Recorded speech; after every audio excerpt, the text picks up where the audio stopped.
সরকার কি আমি আপনি তো সরকার। স্বাধীনতা আসলে মানসিকভাবে হতে হবে। তিনি যদি নিজেই একটা দলের লেজুর ভিত্তি পছন্দ করেন এবং তিনি নিজেকে পরাধীন রাখতে পছন্দ করেন, তাকে তো স্বাধীন করা যাবে না। Crime and punishment both are related with each other. এখন শাসন ব্যবস্থাকে যদি আমরা ছোটবেলা থেকে বাচ্চাদেরকে জানিয়ে দিই, আমরা যেই উন্নত দেশগুলোর কথা বলছি ওখানে কিন্তু বাচ্চারা নিয়ম না মানলে তাদের পানিশমেন্ট দেওয়ার একটা ব্যবস্থা আছে।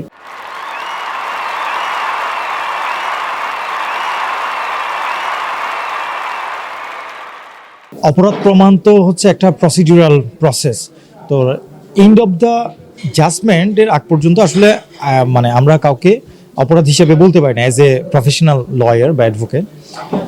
তো যখন আমাদের কাছে একজন আইনজীবীর কাছে একজন ক্লায়েন্ট আসেন, উনি কিন্তু এসেই বলেন না যে আমি দুর্নীতিগ্রস্ত, উনি এসে বলে যে আমি দুর্নীতি করিনি, আমাকে সেভ করেন।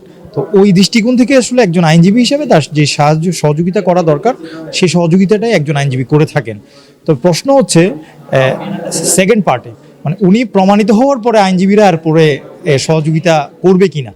তো সেক্ষেত্রে অবশ্যই আমার অবস্থান থেকে হচ্ছে যিনি স্পষ্টত দুর্নীতিবাজ এবং যারা স্পষ্টত আপনার দুর্নীতিগ্রস্ত এবং এই চোরতন্ত্রের সাথে জড়িত, তাদেরকে আইনের দৃষ্টিতে সামাজিকভাবে বয়কট করা দরকার। গত লাস্ট 18 বছর বা আমরা এর আগেও দেখেছি, যে অবশ্যই এখনো পর্যন্ত প্রশাসন থেকে মুক্ত হতে পারেনি, এটা সত্য। এটাতে রাগঢাকের কিছু নাই।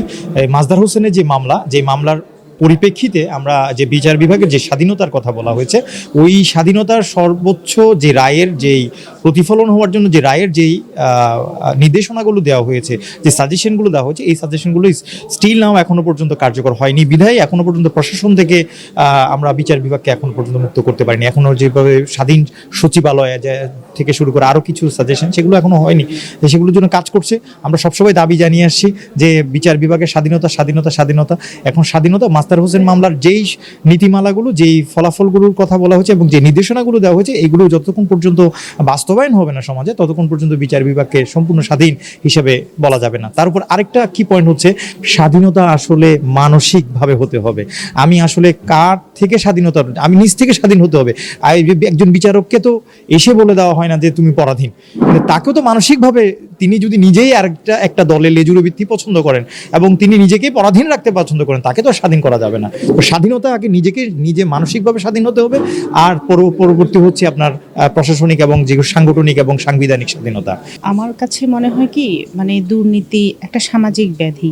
তো সমাজে যখন কোনো একটা ব্যাধি ছড়িয়ে পড়ে, সেটা শুধু এক জায়গায় থাকে না, সেটা সমাজের প্রত্যেকটা বাসায়ও টাচ করে। পরিকাঠামো যখন ঘুণে ধরে, আমাদের ভেতরি কাঠামো নষ্ট হয়ে যায়।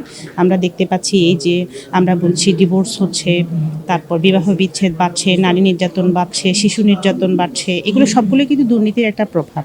তো এককভাবে যদি আমরা সরকারকে দায়ী করি, এটা কিন্তু ঠিক না। আপনি যেটা বলছিলেন সুশীল সমাজ বা আদার্স, ওদের কাজ কি? আমার মনে হয় যে সমাজের প্রতিটা সেক্টরের প্রতিটা ব্যক্তিকে ব্যক্তিগত পর্যায়ে থেকে দুর্নীতি নিরোধ করতে হবে। এই ক্ষেত্রে আমরা যদি একদম ছোটবেলা থেকে যদি নৈতিক শিক্ষাগুলোকে আরও একটু স্ট্রং করি, যেমন আমরা যখন থেকেই শিক্ষা প্রতিষ্ঠানে ব্যাতের ব্যবহার তুলে দিলাম, আমি যদি বলি একটু রুড হয়ে যাচ্ছে ব্যাপারটা, ব্যাত না, একটা শাসন ব্যবস্থার একটা, যেমন আমি যদি বলি crime and punishment both are related with each other. এখন শাসন ব্যবস্থাকে যদি আমরা ছোটবেলা থেকে বাচ্চাদেরকে জানিয়ে দিই, আমরা যেই উন্নত দেশগুলোর কথা বলছি ওখানে কিন্তু বাচ্চারা নিয়ম না মানলে তাদের পানিশমেন্ট দেওয়ার একটা ব্যবস্থা আছে। কিন্তু আমরা আমাদের শিশুরা হাত থেকে চলে যাচ্ছে, আমরা তাদেরকে শেখাতে পারছি না নীতি নৈতিকতা কি। এখন এই শিশুরা বড় হয়ে ঠিকই একটা অন্যায়ের সাথে জড়িয়ে যাচ্ছে। এখন আমরা যদি প্রতিটা ব্যক্তি পর্যায়ে, আমরা পরিবারে দুর্নীতি কি এবং কারা দুর্নীতি করছে, এই জিনিসগুলো বহুল প্রচারের সৃষ্টি করতে পারি, চর্চা সৃষ্টি করতে পারি। যেমন আজকে যে জুলাই বিপ্লব বলছি, এটা কিন্তু মূলত কোরবানের সময়ে ছাগল কেন্দ্রিক একটা ঘটনা নিয়ে স্টার্ট হয়েছিল। এখন ছাগল কিনতে যেই ছেলে গিয়েছে, সে কি কখনো তার বাবাকে প্রশ্ন করেছে, বাবা তুমি বেতন কত পাও? আমাদের অ্যাজ পার ইসলামিক রুলস, মানে জাকাত, কোরবানি ফরজ, কিন্তু কোরবানির আমার কতটুকু অর্থ থাকলে ফরজ, এবং এই জিনিসগুলো যদি চর্চা করা হয়, তখন আমার মনে হয় কি, মানে দুর্নীতি আর হয় না। তখন ওই বাবা সন্তানের কাছে লজ্জা পেয়ে সে আর দুর্নীতির দিকে আর অগ্রসর হবে না। এটা প্লেটো একটা আদর্শ রাষ্ট্রে বলেছিল, ব্যক্তি কেন দুর্নীতির জড়ায়? তার পরিবারকে ভালো রাখার জন্য। এখন পরিবার সন্তান যখন প্রশ্নবিদ্ধ করে, স্ত্রী যদি প্রশ্নবিদ্ধ করে, আমাকে যে এই ডায়মন্ডের অলংকারটা দিচ্ছ, এটার অর্থ কোথা থেকে এসেছে, তোমার উৎস কোথায়? তারপর বা সন্তান যদি দুর্নীতি করে, তখন বাবা মা যদি বলে যে তুমি এই অর্থ কোথা থেকে এনেছো, ব্যক্তি পর্যায় থেকে আমরা শুরু করি।